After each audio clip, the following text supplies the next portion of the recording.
Welcome. I'm Steve Kimball, and as acting president, I'm very pleased to welcome all the members and friends of the Alexandria Historical Society to this very first ever virtual lecture on Zoom.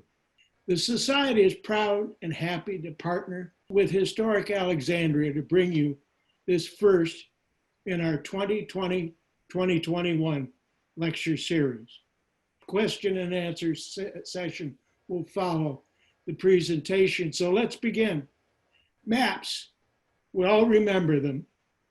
Once unfolded, they never did go back together. Now, with global positioning satellites and half a dozen cell phone apps to choose from, we still get lost. However, tonight, with Dr. Benjamin Skolnick as our guide, we will chart the history of our port city, Alexandria, Virginia, using a collection of 15 fascinating and historic maps, along with 21st century technology of Geographic Information Systems, or GIS, and the results of nearly 60 years of archaeological excavation and research. Alexandria is the first city in the nation to establish an archaeological commission and hire its first city archaeologist, Dr. Pamela Cressy, close to 50 years ago. Dr. Skolnick is one of several archaeologists employed by the city today to unearth and preserve its past. He manages the city's archaeological digital atlas, a computer map combining GIS data with historic maps and the results of all that archaeological research.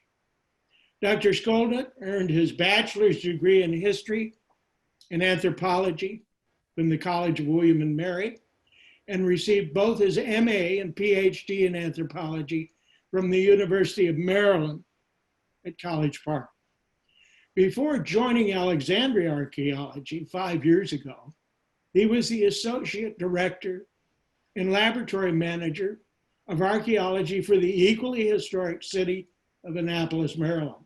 His areas of research include maritime history, the 19th century plantation landscape, and the slave trade here in Alexandria at 1315 Duke Street, the site of the infamous Franklin and Armfield slave market.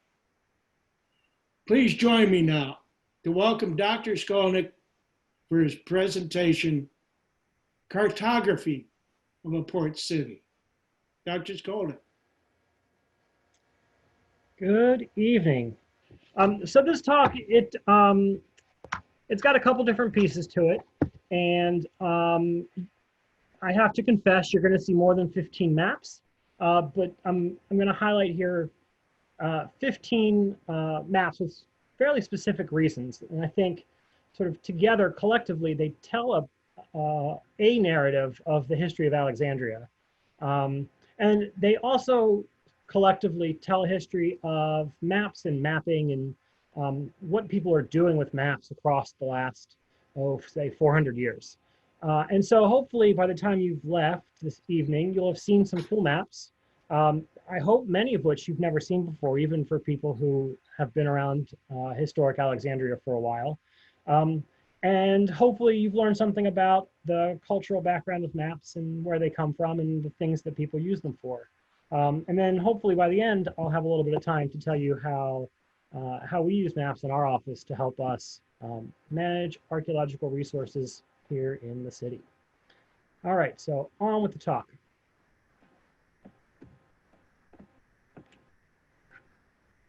Maybe, there it goes. All right, so before I start, let's first define what a map is. The word map is a Latin word, and it literally means sheet or napkin of the world. And what it is a symbolic representation of the relationship between two or more things in space. And they frequently show spatial relationships between two or more things, but they can also show other attributes about those things. So the size of them, direction, quantity, or some other thematic attribute about something that exists in space. Something that I'm going to emphasize throughout this talk is that maps are cultural. And what I mean by that is not that they've been to Paris or they have season tickets to the Kennedy Center, but they're products of human beings engaging within a system of culture. They're learned, they're produced by a framework um, that in turn can influence the same framework that they came from. And something that I want to get to in a second is that maps are only one way of recording spatial knowledge. The second key point that I want to make about maps is that maps are technological. They are inventions. Somebody had to sit down one day and invent the map. And it didn't happen all at once, but it sort of gradually happened over time. And I hope through this lecture, you'll sort of see the evolution of the technology of the map. And so the map itself is a piece of technology, but in order to create a map, you also need to have another host of other technological pieces. Systems of measurement, astronomical observation, trigonometry, surveying equipment, so things like compasses and sextants, but also ships and printing presses and computers and satellites. All of these pieces help make maps, all help the cartographer, the map maker, plot the relationships between two or more things in space. And as technology changes, maps also change. And as maps change, the way that we think about the world, because what's embedded within the map is that symbolic relationship between things that exist in the world. So as the map changes, the way we think about the world itself changes as well. And that brings me to my third point, which is that maps are ideological. And that's just a big fancy way of saying that maps are, that ideologies are worldviews. They're ways of thinking about the world around us, ways of seeing the world. There are particular sets of assumptions about how the world works and is governed, both naturally and culturally, and how things ought to be. And so maps are produced by a very specific worldview. They are embodied with that worldview. They reinforce it, and then in turn, they shape and refine that specific worldview. So I hope by the time we get done, you can see how maps influence the way you think about the world, the maps that are in your everyday life. And in turn, the way you think about the world influences the way that if you ever have to make a map, the choices you make as you graphically depict the things you're trying to show. And so when we look at sort of the vast universe of maps that exist, there's only a handful of reasons that people ever sit down and put pen to paper or start clicking in a computer to create a map. And so one of the reasons I like this talk so much is that it, I think, very nicely shows almost all of the reasons that people ever make maps while telling the story of Alexandria's history. And so one of the reasons are nation states need to show their political boundaries. They're either trying to claim, define, or defend land or territory.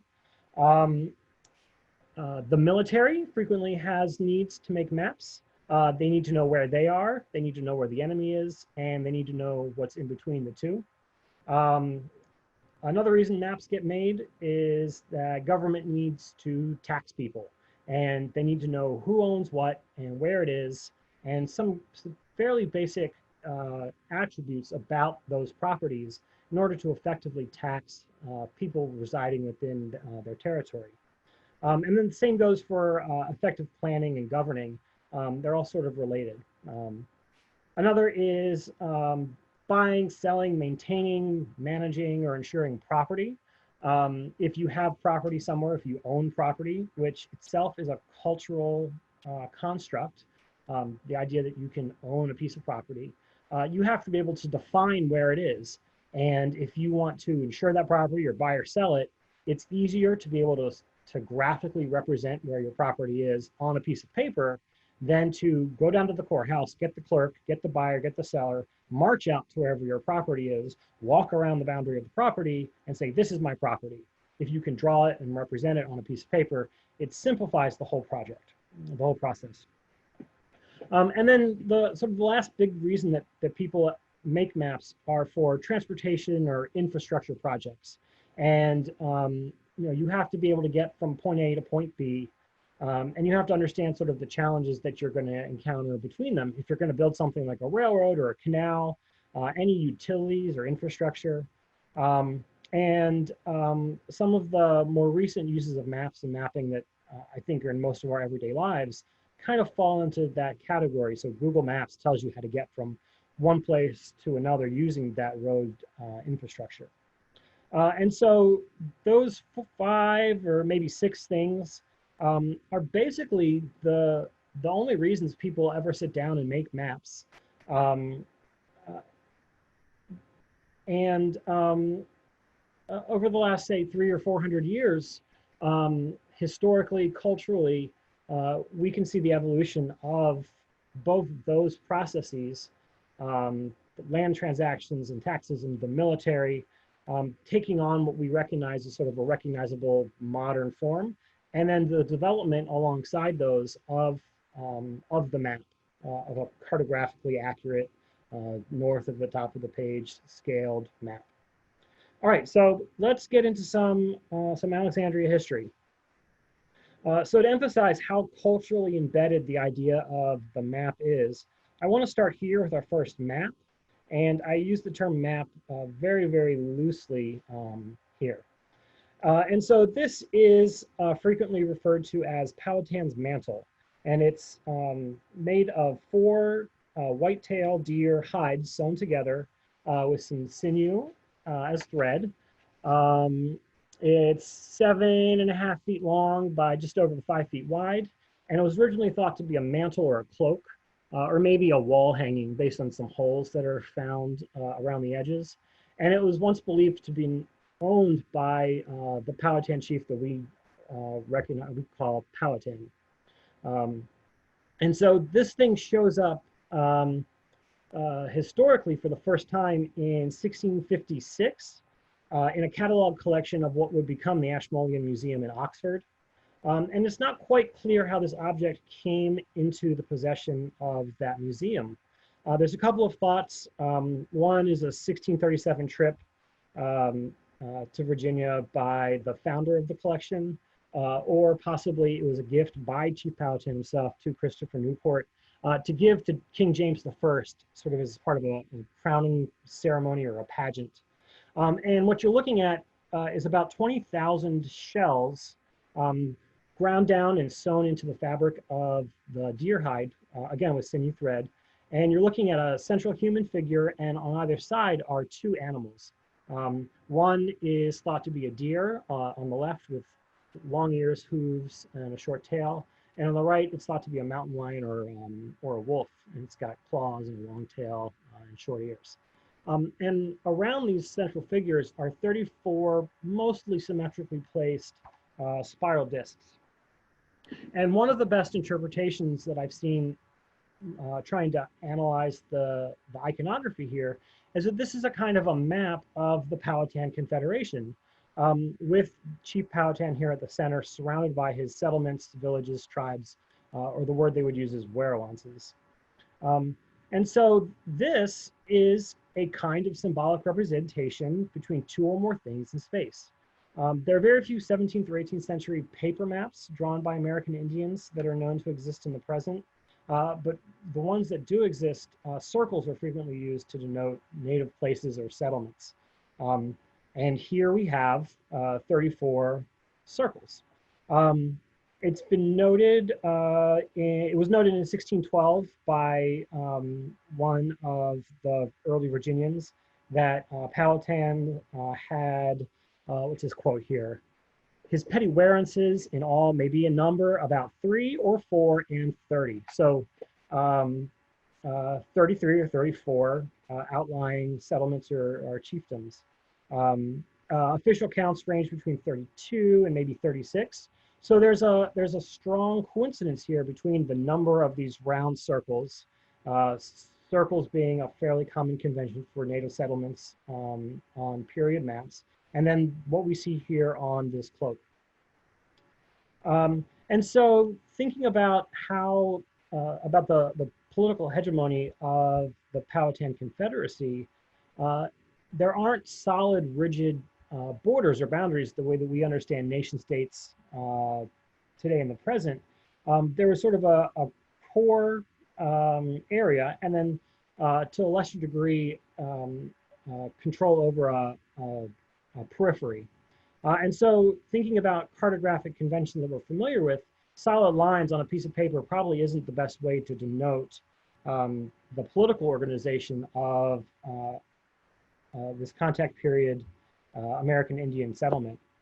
And so I include this one here because it's an interesting example of thinking about relationships in space that aren't necessarily strictly cartographic, the way that we, as 21st century Virginians, Americans, whoever we are on the internet, the way that we tend to think about space in maps. And it gives us a very different way of thinking about not just space, but also social relationships that are sort of symbolically represented here on this cloak. Or it's a bunch of circles, but I like to think that it's a map because I'm a map guy. So real quick, here's just a little close-up of the 20,000 of these shells. And so I want to get to map number 2. This map has a very long name. It's in Spanish, and I'm not going to betray my high school Spanish by trying to read it to you. But here's the basic gist of it. I hope everybody is, at some point, if you've self-selected to come to a map talk, you've seen this map before. This is John Smith's 1612 map of Virginia. And I think if you're a product of the public education system, you've seen this map before here in Virginia. And so this map comes out in 1612. Here's Alexandria here. This is how I know archaeologists have done a good job on reports that they've submitted to us, if they can correctly identify where Alexandria is on this map. Here's us. And there's actually one of the ironies is that Alexandria has one of the foremost local archaeology programs, and there seem to be no major native settlements within the city of Alexandria. So here's the map. John Smith's map is 1612. This map is dated March 22nd, 1611. And so it comes out before John Smith's map. And if you look down here in the corner, it's almost a direct copy of John Smith's map. And so the question is how did John Smith's map end up on this map the year before with a very long Spanish name? And the answer is that in 1611, the King of Spain had an ambassador / spy in London, whose job it was is to figure out what the English were up to in Virginia, in the New World. And so he talked to all the ship captains and the guys getting off the boat, and I'm sure he paid them off handsomely in gold to figure out what they knew about what the English were doing at Jamestown and in the Chesapeake. And so he, I'm sure, got an early copy of John Smith's map fresh off the boat and traced this out here to give back to the king. And if you look, there's also what they know about, oh, I'm so confused now, where am I? New York, coming off from Henry Hudson's expeditions, and some of the French knowledge about Upper Canada and Newfoundland and Nova Scotia. And so this map is kind of a fascinating snapshot early on in the English experiment here in the New World. You get into some political intrigue and espionage, but I also like it as a technological artifact. If you look at it, if you go north to south, this map, it looks pretty good. You recognize it. It looks like the modern depiction of the east coast of North America. If you go east and west, however, everything gets real screwy real fast. And the reason for that is that in the 17th century, you could calculate how far north or south of the equator you were fairly easily using a sextant and measuring how far above the horizon the sun is. But you couldn't measure east and west very easily without either dead reckoning or some kind of land-based triangulation system. And so for that reason, going east to west here, it gets real stretched out and it's not quite, it doesn't look quite right. And so embedded sort of within this map is an artifact of sort of, it's a snapshot in the technological development of the tools people use to make maps, to measure the spatial relationships between things in the world. One other thing that I like about this map is if you look closely, it gives us this little key for place names, just like John Smith's map shows the names of native settlements. But the first four things here are for the, reporting back for the King of Spain, the names of the rivers in the Chesapeake Bay. And if you come down, D here is the Elizabeth River. Now there's an Elizabeth River today, but it's down here by Newport News in Norfolk. And he's gone and labeled the Potomac here the Elizabeth River. So that's a very different feel, I guess, for Alexandria being on the Elizabeth River, not the Potomac. I think I've got one more early map, and that is Old Virginia, spelled O-U-L-D, by a man named John Ferrer. And it's this fantastic, beautiful watercolor thing here. And it takes a little bit of time to sort of unpack this, but I'll try to get through it pretty quickly because we've got some more stuff to do. What we're doing is we've oriented the map with west to the north, just like John Smith's map. Here in the center is the Chesapeake with the Susquehanna and the Patuxent, and here's Potomac, the Rappahannock, the York and the James. Down here is the Roanoke. These are the Outer Banks. We're getting down into North Carolina and South Carolina. Up here is the Hudson River, which, if you look at the map, goes all the way to the Pacific, which I'm pretty sure it doesn't. And then you've got the rivers in New England that I don't know what the rivers in New England are. That's outside of my jurisdiction. But this map is dated 1650, and it was found in John Ferrer's, the author's copy, his personal copy of a book called Virgo Triumphans by a man named Edward Williams. And in Edward Williams's book is an engraving of the map. And so what had happened was that John Ferrer created this map of Virginia and the Carolinas and New England. He gave it to an engraver to turn into this plate that you see here in this book. And then it was given back to him, and he placed it for safekeeping, I guess, in his personal copy of that book, which now resides at the New York Public Library, which I think is a fantastic little historical accident, I guess. And in the book, it's basically a promotional booklet or a travel account, sales pitch for moving to Virginia. There's a huge push for raising silkworms here, which I don't quite understand the appeal of, but they seemed really big about silkworms. And it takes a lot of cues from John Smith's map about 40 years earlier. And so what it does is it sort of sets up this English, paired with the sales pitch for moving to Virginia. It sets up this English project of what the English are doing here in Virginia. There's a little story up here at the top about Sir Francis Drake landing at the Pacific, and like all good explorer stories, I guess, they encounter natives who are naked and think he's a god, which I'm sure stroked his ego. And on the manuscript map, there's another paragraph here that's a fantastic little paragraph that if you can read the mid-17th century spellings, it says something like, in this land there's bears, and there's a rabbit that has feet like hands on a mole, and a tail like, what does he say? Tail like a rat. And what he's doing is he's describing an opossum, which for people in Europe, I guess they've never seen an opossum before, and it's something fantastic that deserves to take up most of, I guess, Washington and Oregon and California here. So again, this predates the founding of Alexandria, but Alexandria is right about there on the Potomac River. And so you can see sort of what these grand visions fairly early on for what the English are trying to accomplish, where they think their territorial claims are, what they want to settle, what they want to fill up with people from England. And it sort of puts it out there for you, sort of mid 17th century. So I'm going to jump ahead 100 years and show you a map by some kid named George Washington.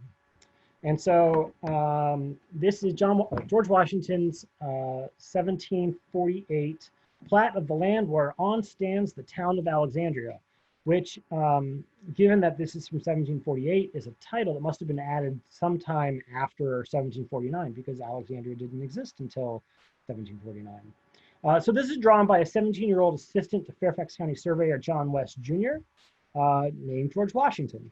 And it shows the proposed site for a town on the Potomac River, just above at the Hunting Creek warehouse, tobacco warehouse. And what it shows us is Mr. Hugh West's house and his warehouse here. And I guess this one's his house. These are some warehouses on the road leading to the river. And down here is the dock. And yes, the dock. And so what this map does is it shows us why they're considering this site to found their new town at the tobacco warehouse. There's sort of a year-long project to first get the Virginia legislature to sign off on founding this town. And then into July of 1749, auctioning off the lots and sort of start building things on this town. In George Washington's notebook, one of his personal notebooks, is this page. And if you can read George Washington's handwriting when he's 17, which I struggle with all the time.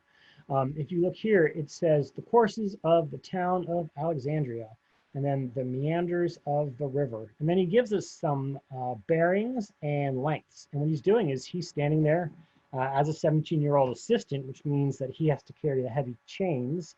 And he's measuring the riverbank, essentially.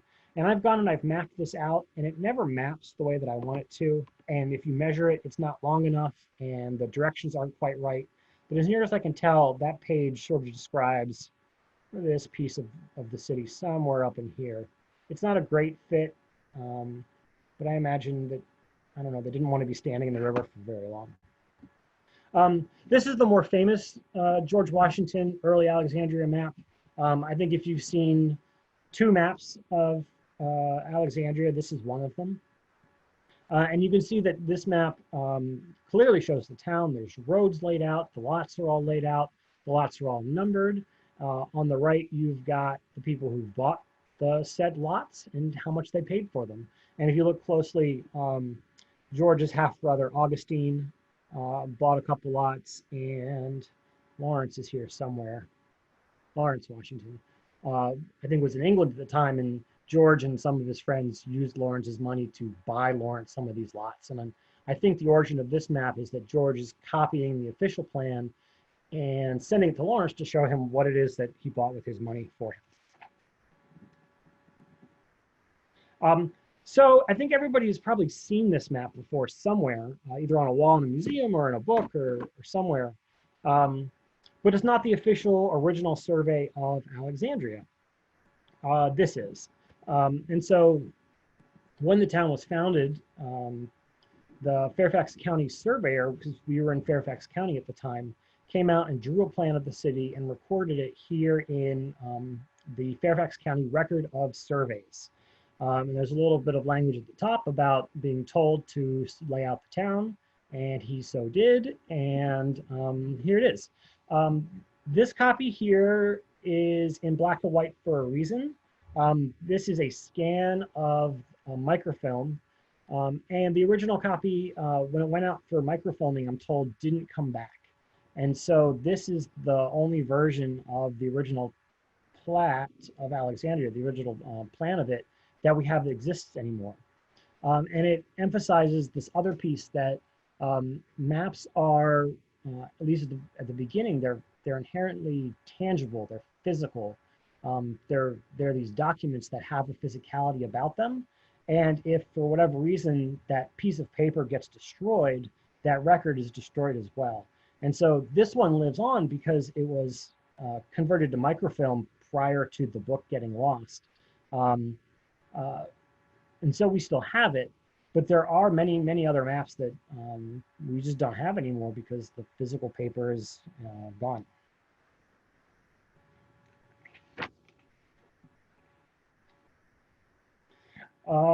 And so this map is 1749. At some point, I guess the citizens of Alexandria got tired of having to walk out to Fairfax in order to look at a copy of their town plat, because in 1797, they go and they draw a copy of this in their own deed book.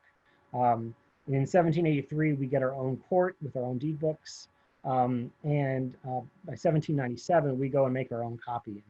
And it's still there today. There's the words. All right, moving on. 1773, a map of Potomac and James Rivers in North America showing, I love it when people spell the word showing like that on 18th century maps. There are several communications with the navigable waters of the new province of the River Ohio by John Boundin. And if the 1748 Washington map showed us sort of on a micro level why Alexandria was founded where it was, access to the Deepwater ports, the tobacco warehouse, the road.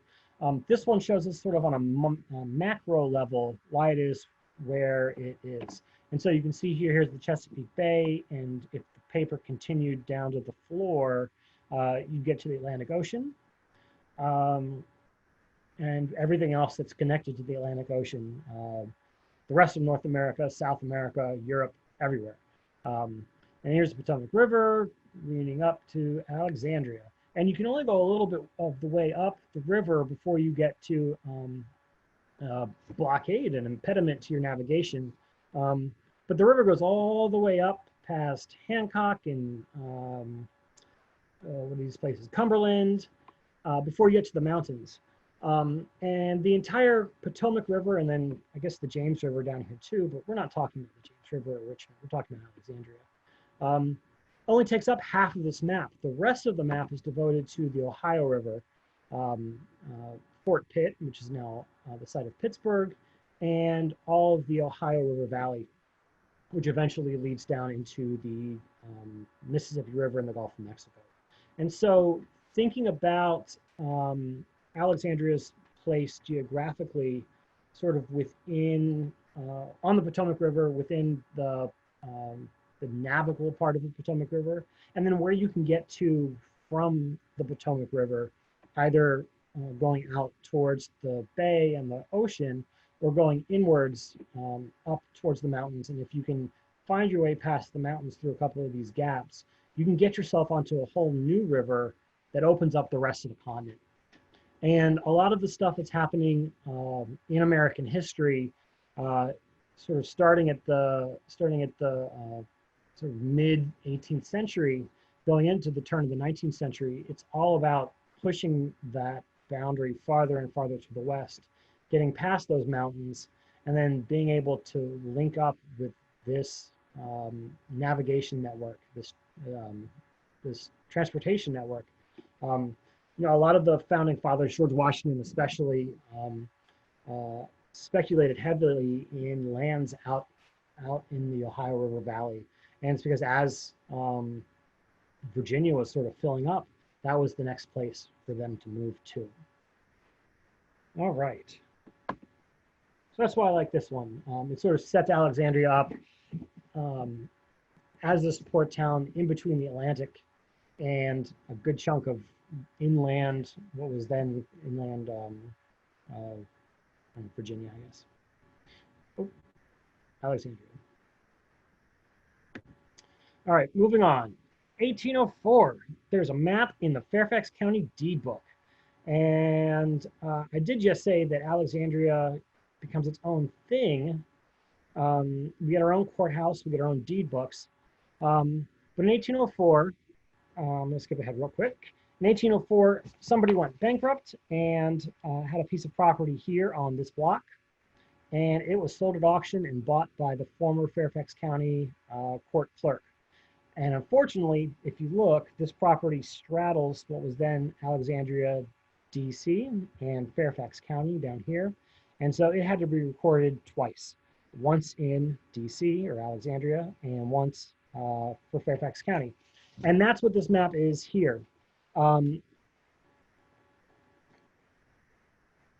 I think everybody's seen, if you've seen 3 historic maps of Alexandria, this is probably one of them as well. This is the 1798 Gilpin map. Um, and when you compare, real quick, this is the DC copy. It's in black and white because it comes from microfilm. I've been trying to get a hold of it at our courthouse, and every time I go, something happens that I just can't get a hold of it. My plan, at some point, I'm going to get a good, beautiful color copy of the DC one. If you compare the 3, the Gilpin map at the bottom there, we know was drawn by George Gilpin. Actually, just last week, I came across some papers in a court case totally unrelated to his map, but it involved property that's somewhere on it that he got deposed and was forced to testify about how he made his map, and just little stuff about it, why he made it and who asked him to. So we know he did that one, but the 2 at the top, the DC deed book one and the Fairfax County deed book one, there's not an author that has signed their name to it, but comparing the 3 of these maps together, I have to assume it was George Gilpin, or at the very least, whoever traced these maps in the DC deed book and the Fairfax County deed book had Gilpin's map in front of them, and they copied from it. When you sort of start going through some of these maps, you start to see that there's definitely copying going on. People are looking over each other's shoulders and copying their homework, I guess. And so this map's cool. It gives us the names of a lot of the wharfs down on the waterfront. Frequently in newspapers or deeds, you see references to these people's wharves. And without a key like this, it's really hard to figure out where they all are. And so this map, and there's one more that we have that I don't think is in this this lecture, are sort of my spatial keys for figuring out where is Fitzgerald's Wharf and which one does Roberdeau have. I also like it because it shows Ludwell Lee's house up here. This is up on top of Shooter's Hill behind the Masonic Memorial. Alexandria Archaeology has been digging up here since about 1995, looking at, there's actually this house and there's another one that replaces it in the 19th century. And then down here at the bottom of Jones Point, there's actually a fort down at Jones Point that gets built probably right around 1776 to defend the town in case former Governor Dunmore decides to float up the river.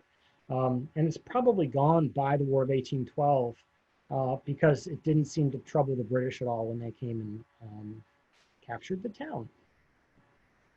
And then this is just your bonus throwaway map here. This is a Revolutionary War map of Alexandria, and it's French, which is why it's Alexandria. But down here is our fort down at Jones Point. All right, jumping ahead real quick, let's talk transportation.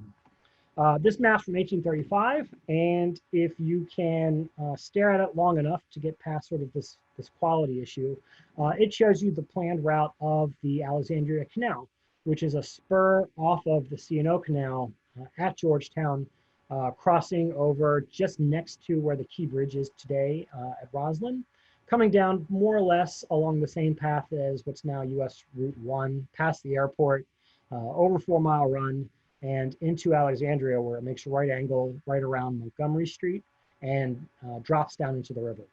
And so this C&O Canal is coming down from Maryland, bringing timber and coal and agricultural products into Georgetown. And in the 19th century, Alexandria, being a bustling metropolis, I guess, it needed access to those natural resources. And if you wanted to get something from the C&O Canal into Alexandria, you either had to take it off of the canal barge and put it on a boat and sail it down the river, or you had to put it on a cart, cross the river, and then drag it on a cart down to Alexandria. And both of those cost money, and it's annoying, and it's really hard to drag stuff on a cart. So they figured that they were going to get their own canal linking up to the C&O Canal. And so starting in the 1830s, they start excavating this canal, which by 1843, it reaches Alexandria and is open for traffic. And then 2 years later, 1845, the locks are constructed, those water elevators, I guess, that take the canal down to the Potomac River. And it links the Georgetown with the Potomac River by way of Alexandria. So now Alexandrians, Alexandrian merchants, people who have industries here can have access to the coal fields and the timber stands of Western Maryland without having to pay Georgetown merchants for a cut. And so the quality on this one's not great, but I pick it for two reasons. One is, again, it shows this house up at the top of Shooter's Hill here where we've been digging forever. But also, number two is it's only a year before the following map, which is from 1836, which shows the route surveyed for a railroad from Alexandria to Falmouth and also to Warrenton. And so at the same time, Alexandria and Alexandrians are thinking about how to get access to the natural resources further to the west. They decide to start digging a big hole in the ground and fill it with water. Next year, they start looking at railroads. And so almost before this map is, the ink is dry on it, they're already doing railroads and it's already outdated. And so that's why I like that one. So railroads. Here we've got Alexandria up here. The whole map is twisted about 45 degrees. So here's your Potomac. Coming out to the west is one surveyed proposed route for the railroad. This more or less mimics the modern day, I think it's the Norfolk Southern line out to maybe Fairfax Station. And then there's a second route down here, which more or less follows the present day CSX line with some exceptions. And so it's interesting, it shows us the geography of the area. You know, railroads, they can't be too steep, they can't turn too fast. And it also shows us some of the early road network and some of the farms and settlements and mills along these two surveyed routes. So fairly early on, Alexandrians are already looking at how to connect themselves further to the west, either by canal or by railroad. And I think in the end, the railroad eventually wins out. Moving on, 1861, 1865, U.S. Coast Survey. This is not one map, but a dozen or more maps, all and within several revisions to some of them. The U.S. Coast Survey is inherently a civilian agency, but if you look at the dates of these maps, you can't help but come to the conclusion that they're absolutely doing these maps specifically to support the Union Army in the war. Because Alexandria is so close to DC, we get mapped a whole bunch of times in the eventuality that there would be an invasion. And so these maps are fantastic for archaeologists working in the city because they're so incredibly detailed. They include elevation and roads and slopes and rivers and marshes and houses and fields and fences. If it's built, it's in some form or other probably on one of these maps. And if you look closely, somebody has come in during the war and penciled in Civil War camps and elevations on forts and stuff. Old Town Alexandria exists as a separate page along with this survey. If you sort of squint at some of these shapes on our blocks, it's better than nothing in terms of representation of like the built street face. But these shapes aren't, we found that they're not directly relational to what's been built. And so it's more useful for presence or absence of buildings there than trying to figure out the shapes and additions and wings and what these buildings are made out of. So the Union armies here in the Civil War, basically from the first day until 1866, but they're not the only army here making maps. This is one of my favorite sort of side tangential pieces of research that I've been able to do here when I've been with the city. So in 1861, there's a Confederate spy running around Alexandria, passing notes to the Confederate Army. And so this map here was, It lives at the National Archives in a folder called Records Concerning the Conduct and Loyalty of Certain Union Officers, Civilian Employees of the War Department, and U.S. Citizens During the War, 1861 to 1872. And it's in another folder labeled Letters Dated 1861, which are intercepted at the Dead Letter Office. And so this map of Alexandria and sort of the area immediately to the west of Alexandria, here is Duke Street, and here is King Street, and this is the bridge over Hoof's Run on Duke Street, and then here's Old Town down here at the bottom. This map was put together by a woman named Rose O'Neill Greenhow, this is its own talk in its own right. But she's a DC, formerly married to somebody at the State Department, is a widow, and she's a socialite, and she knows a whole lot of people in sort of the well-connected circles in DC, and she's using that to get information about the war and passing it off to the Southern Army.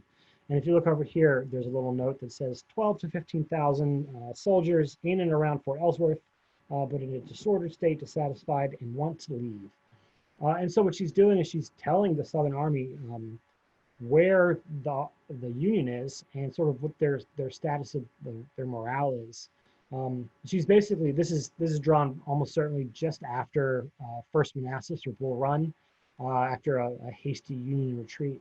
And she's basically telling them that if they were to attack, they could take Alexandria if they wanted to. This is probably my favorite document, that I've come across. This is one of her encoded messages that exist. And on the back of it is this map of Fort Ellsworth up on Shooters Hill. Deciphering this is a fun activity. It doesn't say drink your Ovaltine, but it's a good time. All right, 1877, Hopkins Atlas. This is one of the first systematic attempts of really mapping Alexandria. The GM Hopkins company was running around a lot of American cities in the 1870s and 1880s, creating these atlases of these towns. They're fantastic because they show us sort of for the first time across the entire city where all of the buildings are, who owns them, what they're made out of, and a couple of other little pieces of information, addresses, stuff like that. There's an index page and 11 full color plates included in this. And if you look, there's actually up here another copy of the original plan of Alexandria that they must have opened up the deed book at the courthouse and copied it into their atlas. And so this is the first really good look that we get in the pages of this Hopkins Atlas of Old Town Alexandria. And so if it's standing in 1877 and it's bigger than a shed or a stable, it's on this map. And when we do archaeology here in the city, we're frequently cross-checking what we're seeing in the ground against this map. And then conversely, we check this map to see if there's something on it to help guide us when we're planning our excavations. And then that's 1877. In 1885, 91, 96, 02, 07, 12, 21, 31, 41, 58, 77, and maybe even 1988, another company called the Sanborn Map and Publishing Company, their name changes a whole bunch, create atlases of Alexandria for fire insurance purposes. And so what they're doing is they're mapping everything in the city that's built, and they're telling us everything that we need to know in relation to how flammable it is, how close it is to stuff that we can use to put out the fire, and anything that might affect how much it costs to insure that building against fire. We have earlier fire insurance policies for buildings in the city, for properties in the city, but they're all pretty much one-offs, covering just specific parcels. This is one from the Mutual Assurance, what's their full name? Mutual Assurance Society Against Fire as Buildings, Fire on Buildings in the state of Virginia. And so they list what they want to insure, how much it costs to insure it, and then they draw a quick little map. These are never to scale. Um, they frequently don't show you where along the street face the building or the property is. They're neat. They're cool to look at, but in terms of mapping them, it's not terribly useful for archaeologists to take this, march out into the field, and find where these buildings are. Whereas when the Sanborn Map Company comes along and they do their atlases, these are fantastic for figuring out the remnants of foundation walls that we find in the ground. They're color coded based on what the buildings are made out of. They tell us how many stories the buildings are, what the roofs are covered with, how many windows they have, sometimes where the windows are, what the building is used for. They're fantastic. The Sanborn Company still exists. They now do geospatial solutions. So they're doing a lot of GIS and LiDAR and aerial imagery, 3D spatial analysis. So they've sort of gotten out of the fire insurance map game, but they're more than happy to sell you their archival copies of their old maps. All right, coming up into the 20th century, aerial photography. We've got a couple of good aerial surveys for the city. This one is dated 1927. Oh, I just dropped my notes.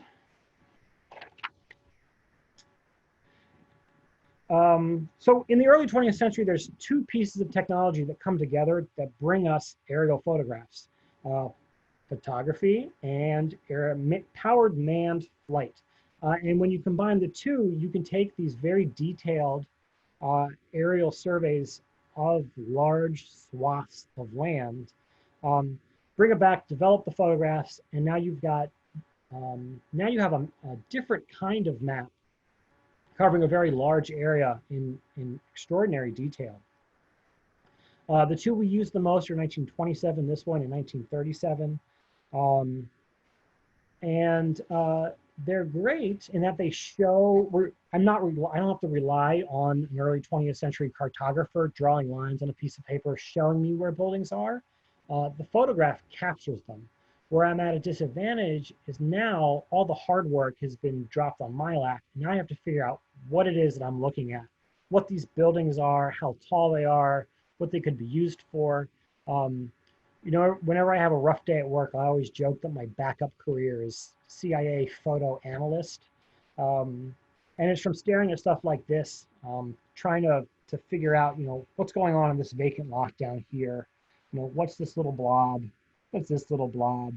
Is it the thing that I'm seeing in the ground archaeologically? Or is it, you know, is it a guy's car that is gone the next day?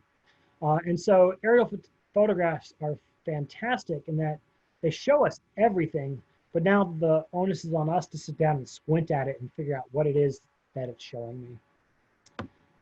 And that brings us to the present. I'm gonna skip most of the 20th century and go right to the present with Google Maps.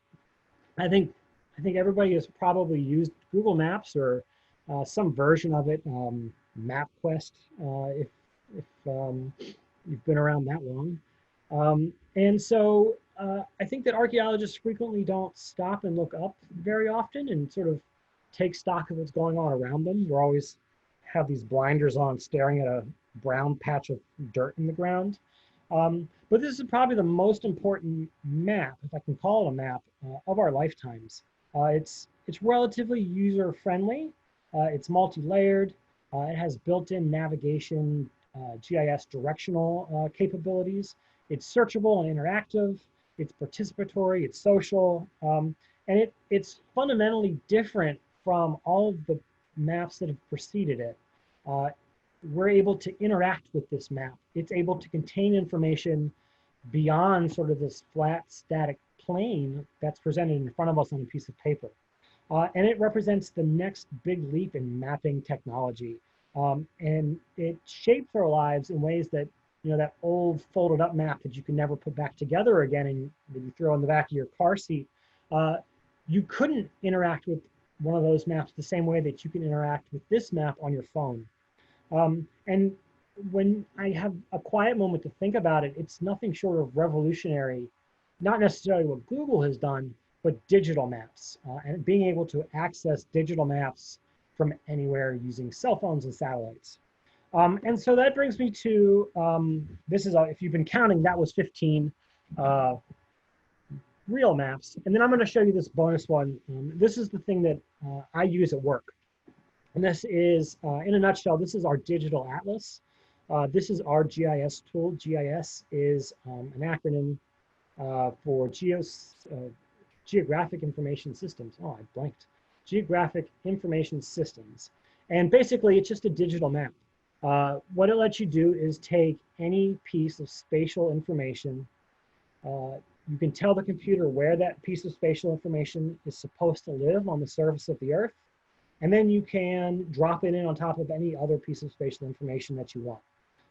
What you're looking at here, I think three or four different pieces of information. I've mapped the city boundary line there in black. I've mapped individual properties or parcels there in the pink. And all of that is laid on top of that 1927 aerial photograph. And so what it lets me do is if a project comes up through the Archaeological Protection Code or the Code Office, or if any other project comes up that we are called on to, to look at as archaeologists for the city, with this I can go to any address in the city and toggle through any of the 100 or 200, I've lost track how many I have now, historic maps of the city that show us things that existed in the past. And so I think a lot of archaeologists, they spend their entire careers asking the question, when? How old is something? When was this thing put in the ground? When was it made? When was it used? I think for me, what's much more interesting is this question of where. Where is something? And using GIS, I'm able to take all of these historic maps, the 15 I just showed you, plus all the other ones that we zipped by and didn't have time for, and then hundreds of more that exist scanned and digital in our network on our server. I'm able to sort of go through between them and follow through time changes throughout the city. And I think it's fascinating in thinking back to how things, how archaeology, how historic research, how historic spatial research was done 10 or 20 years ago even. It blows my mind sometimes. So there's a couple of resources for you if you're interested in local maps and mapping. I encourage you to contact our office, either Archaeology or the Office of Historic Alexandria, of which we are a part. Alexandria Library Special Collections has a fantastic map collection, and they're always more than happy to help people out. The Fairfax County Historic Record Center is way friendlier than they should be to me every time I go there and ask them for stuff. Library of Virginia, Library of Congress, National Archives, NOAA, the National Oceanic and Atmospheric Administration, also has a fantastic online digital map archive. And so I encourage you to go out and whatever you're interested in historic maps are, I find that being able to look at the place where I live, where I work, and seeing it through time as embodied in a historic map, it sort of, it peels back this layer that, archaeologists we're always digging and looking stuff in the ground, but it's a metaphorical way of doing archaeology, I think, looking through these layers that sort of exist as historic maps. And so I think that's I think that's my last slide. I think that's my last picture. I'm probably a couple minutes gone longer than I should have, but I think we'll open it up for questions. I'm happy to go back if you just want to stare at a map for a little bit longer. Okay, Doctor, we've got several questions. Starting with your very first map. The question is, what was the language used by Powhatan, the members of the Powhatan Confederacy? I assume it was an Algonquin? Yeah, I have to admit that I come from a tradition of historical archaeology, and okay. I didn't really spend a lot of time in undergrad or graduate school looking at prehistoric American Indian or pre-contact. Well, let's move on then to the next most common question, and that's where somebody who wants to study these maps would find them and obtain high resolution copies of them. Are they available on the internet? A lot of them are. Those 5 or 6 places I just threw up. Some of them have online collections. Library of Congress and National Archives have some good online ones. Special Collections, I don't think has theirs online, but in a regular time, you could just walk in and ask to see them, and they would show you their map collection. There are a couple drawers in the back. I think with a lot of these places, you need an appointment now. And a mask. Yeah, and a mask. And probably gloves. Gloves probably aren't a bad idea if you're handling, antique documents. Yeah. But so online, there's a couple of really good repositories. Library of Congress. David Rumsey has a good map collection, but they tend more towards these ornate, antique kind of maps and less towards the nuts and bolts. Show me an outhouse that was, on Duke Street in 1843 kind of maps. So they're beautiful and they're fantastic to look at, and you can zoom in, but they tend more towards global atlases and things like that, continent scale. But I checked there too. And then there's a couple of books if you really want to get into it. There's a couple of, if you're interested in sort of local history, Virginia, Maryland, maps like that. There's a couple of catalogs that have been published where people have gone through and sort of cataloged where a bunch of these maps are. I'd have to go into the office and figure out what that book is called. There's at least one for Virginia, and I think there's one for Maryland as well. Going through Library of Congress and National Archives and like Library of Virginia and a couple other places, and they've gone through and they've done a lot of this legwork. Here's the next question that's pretty common, beginning with the old Virginia map. What was the target audience for these various kinds of historic maps? It depends. People just don't go out and buy a map showing the progress of a canal to hang on their wall. Like, a lot of these are either internal military reconnaissance kind of documents or engineering, like blueprints and stuff.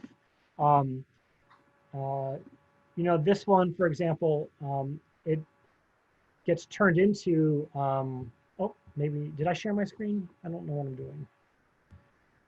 Zoom. I'm talking like you can see what I'm doing. Well, let me go on to another question here. How about that? Okay. This one, this is only doing math in my head, 43 years after they show up at Jamestown. It was difficult at first to convince people to get on a boat and sail off into the middle of nowhere, where like the life expectancy was not terribly long. There was disease and people would die frequently, and so getting people to get on a boat and come over here was it was a huge it was a PR campaign.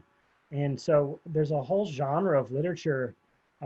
John Smith does it when he first gets back. This guy does it when he publishes his book.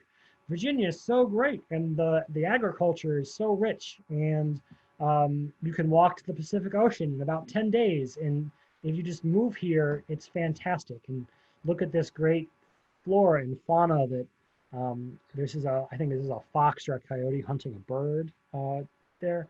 They're trying to convince people in Europe and in England to leave what they're doing and move over here, because these people all have vested financial interest in the colonies and the settlements, and so they're trying to convince people to move to this place, Virginia, that they may or may not be hearing good things about them. Well, here's another. We've got several questions along these lines. This cites the Confederate spies map, and how much of Alexandria, for instance, does she map Ivy Hill Cemetery at any point? Let's see. Ivy Hill just got off. Tollgate. Oh, I'm going upside down here. So this, I mean, this, oh, that's way out there. It's Bailey's Crossroad. I don't see it, but that doesn't mean, what's that say? No, I don't see it. She's got a couple of maps. Uh, there's one more good one that shows sort of from Jones Point, I think, up to DC, and she's trying to show where hidden batteries are, so that in case um, uh, the army wants to attack, they know where to avoid. Um, this is sort of on the opposite end of our map as a piece of sophisticated technology spectrum. So she's still showing the relationship between things and space. She's not adhering to a scale or a north arrow or some of these other mapping conventions that the trained cartographers of the U.S. Coast and Geodetic Survey are using here. She doesn't have datums or anything like that, but that's not what her map is for. Her map is to show sort of the key highlights of the Army, jot it down on a piece of paper, fold it up, and send it off as fast as she can before she gets caught. And so it's kind of interesting to look at these two next to each other. You have the professionals doing what we recognize as real technologically competent map work on the one hand, and then here she is making this map surreptitiously by herself on her own. There's a lot of interest in locating current day neighborhoods on these old maps. So you have a chance to interest people in that. I've got a question for you. Yes. And it's reflected by other people. Have any of these maps, have you been able, from the excavations, the archaeological excavations in Alexandria, overlay any of these maps, like the West's property on the early maps and that dock you mentioned? Have any evidence underground of those structures been identified? Yeah, I mean, I think a lot of the let me back up here. Because we have written into the city zoning ordinance an archaeological protection code, which is the reason we exist as city archaeologists, is to, whenever development happens in the city, make sure it's not destroying significant archaeological resources. And if it does impact significant archaeological resources, our job is to make sure that that impact is mitigated, which is a fancy way of saying either the construction gets moved if it can, or that whatever data is going to be lost gets recovered. And so for the last, since Pam started as the city archaeologist, the process to do archaeology in the city starts with this background historical research. And part of that is going and consulting maps that exist of your project area. And frequently, especially in the last couple of years, the excavations we've been doing down on the waterfront in Old Town, with the Sanborn maps and some of the other, in Old Town, coverage is a little spotty before the Civil War, but you frequently get lucky, especially along the waterfront, in that somebody has mapped buildings and warehouses and wharves or whatever's there. And so a lot of the times we go into these projects armed with a battery of historic maps. And so as we start digging and a backhoe hits a wall, we flip open a binder and we go, yeah, that's right where it's supposed to be. Awesome. And so if we do our jobs right, I sometimes think that, we shouldn't be terribly surprised when we find something in the ground. I love being surprised by stuff I find in the ground. But if you go in armed with sort of a good documentary research before you start digging, a lot of the times you suspect what's already there. And so when you find it, you go, yeah, that's a 6-story tall brick steam-powered flour mill, right where it's supposed to be. Awesome. Now I can ask, how is it built? what does it look like? And you can get into sort of the technical aspects from there. And so maps are fantastic because they sort of get us ready to start digging in the ground. And when we find historic ships, for example, we don't have to jump back and panic and going, why are there historic ships here? We know the answer going in is that they use these, and the riverbank used to be a block that way, and now the river is a block this way. And so some of that's filled in with boats. Doctor, is that excavation up on Shooter's Hill in these days of COVID-19, are volunteers still welcome to go up there and dig? We've paused that for the time being. We got to a good stopping place. Let's see, where am I? This house that I kept showing you. I have to admit that we don't exactly know where that house is. We found the house that replaces it. This one burns down. When does this one burn down? I haven't thought about this in a while. 1850, 51, somewhere in there. And it's replaced by a mid-19th century mansion that we have a couple photographs of during the Civil War, which also burns down in the early 1900s. And so we don't exactly know where that one is, but we do know where the later one is. And we've just last year wrapped up some of the last work we wanted to do on that building. And so we're taking, I think, a bit of a pause while we have to deal with these ships that keep coming out of the ground. So while they're out of the ground, they're still on city property. We moved them to one of the city facilities, and they require a lot of maintenance and upkeep, and a lot of our time and energy is spent keeping those from rotting away. So no, we've taken a break at Shooter's Hill. Okay. One last question. Where would one go if they wanted to study maps of Alexandria? The museum or the curating facility? In terms of accessibility, it's a little difficult now. But if things start to open back up, I suggest Special Collections is a fantastic place to start. They have some. That's at the Queen Street Library. The Queen Street Library. They're at the Queen Street Library. I was told that Special Collections is its own thing that happens to be in the same building as the Queen Street Library. That's right.